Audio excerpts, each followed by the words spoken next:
What's up, everybody? This is SNA exclusive from MaddenSchool.com. I'm here bringing you guys today a scheme out of a 3-4 normal. Now, have to say this isn't a video, or this isn't a scheme that I discovered myself. I kind of stumbled upon this play on YouTube, and now I'm just going to expand it. I'm going to make it into a scheme. I'm going to run it from both sides and show you guys how you can expand on a play that I saw. So, the concept here is a 4-man B-gap pressure from the 3-4 normal.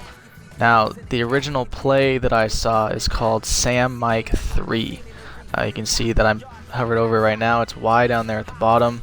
And the setup for this is in the description. I don't want to say it because it's a mouthful to say. There's a lot of things that you got to do, and it takes me a couple tries. Throughout the video, I'm going to fail to get it set up numerous times, but it's a long setup, it's muscle memory, it's harder to pull off in practice mode when you're just facing the computer rather than a real person where you can have time to get this set up while your guys are walking to the line of scrimmage. But once you get it set up, it does work, and I think I get it set up right here. So actually, I'll just run through this. The setup is base align, press, pinch and crash your D-line down, and then you want to control the blitzing middle linebacker. So the middle linebacker on the right side, you want to just hover him over the left guard about 5 yards back like I'm doing and just put him into a hook zone. And you just need to hold the left trigger for about half a second. I'll show you how this works later, but essentially what you're doing is the middle linebacker, which is essential, is holding the guard in the center. And so that allows your guy to come through. And so that's the original play that I ran and then I saw. So that setup works. Gets through every time against nobody blocking. So what you can do from that now is you can run other Sam Mike plays from this using the same setup. There's a cover 1 and there's also a cover 2. I like using the cover 2 because it doesn't leave the flats open. So it's the same setup, you just do the same thing. You can see that I'm just doing it muscle memory. It's really fast, really quick. Same setup, same result, cover 2 looks. So you can vary your looks in this. You can go cover 1, cover 3, cover 2, all with the same look and the same design. So now I'm going to start running a 2-sync QB contain. And this is how you would run normal plays. You want to contain if you're just going to do this from like a cover 4 or a cover 3 or something like that. So it's the same setup. I'm just going to shift, and then once I get this set up, it should start to come through. As you can see right there, I wasn't quite set with my middle linebacker, so nothing was held, and obviously the blitz was picked up. Big Ben scrambles. I think one of these times I get it all set up. Should be right here. Didn't quite get there. If you're not quite in the right position, if you don't press right, it is very specific. You have to get this set up just right, and you'll see it when I try to run the 3-drop contain. So I think right here I get it set up. Boom, I'm set. There we go. I'm in. And that's the perfect result that you want to get, and that's not from a Sam Mike 3, so it's not specific to that player or that set of plays. This is universal. You just have to get everything perfect. It's very meticulous, and it's actually kind of annoying, but you can see that the design here with the contain, especially when you run contains, is you want this linebacker to freeze the right tackle. You as the user, you want to freeze the guard in the center just for that split second so that your left end can come screaming through the B gap there.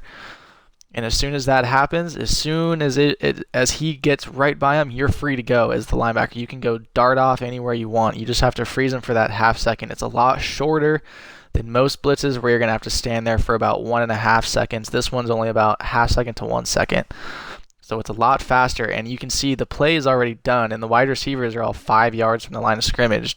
So it is very effective. The next thing I'm going to show you here is the 3-drop QB contain. Now, for whatever reason, it doesn't work in this video. I tried about 4 times before I finally just give up on it. But you can run this from other plays. I was labbing this before I started filming. You can do it. I was running it with cover 4, cover 2, cover 1. You can run it with that stuff. I don't know why it wasn't working for this video. Maybe I wasn't pressing right, or maybe I wasn't in the right spot with my middle linebacker, whatever it is. But you can do it. And in this it's just illustrating the setup. I don't know why. I'm a little off center there, so it doesn't work. But the next thing I'm going to show after I run through a couple plays here is how you can run it from the left side. So you can run it from the right side, and you can also run it from the left side as well, which I think is great. If you can run a blitz from both sides and get pressure from both sides, that's something that is really valuable. So here I'm going to try it one last time. I think I got everything. I just quite don't get everything set up, and you can see the play goes deep. So I'm like, at this point, I'm just like, you know what, screw it. I gotta run this play. I gotta show them the other side. So go to the other side here. I'm gonna run the Sam Mike just to be. Actually, I think I try one. I try cover 3 right here, and I try to contain and everything like that, and it just for some reason doesn't work. So at this point, I give up, and I'm going to run it from the other side. The setup for the other side is the exact same, but just flipped. So you're going to base a line, you're going to press, you're going to crash and pinch your line down. Now you're going to shift your linebackers to the right, and you're going to use the other middle linebacker and put him in a hook zone over that left guard. You don't have to move him over the right guard, even though everything is flipped. You just have to put him, I mean, you can put him over the right guard. He also works over the left guard as well. So whichever guard you want to put that linebacker over is fine. Just know that it works from both ways. So as you can see, I'm running through everything. It's just muscle memory. Everything is a global switch. So it's really, really, really easy to do. It's just a lot of buttons you got to press. And if you can get the muscle memory down, it's really easy. So this is the last time. There you can see he comes through. He gets picked up a little bit, but that's fine. We will take that. But I hope you guys enjoyed this little scheme. I'm SNA exclusive. Check me out on Madden School. Also at Twitch at snaexclusive.com. I'll be back for more. See ya.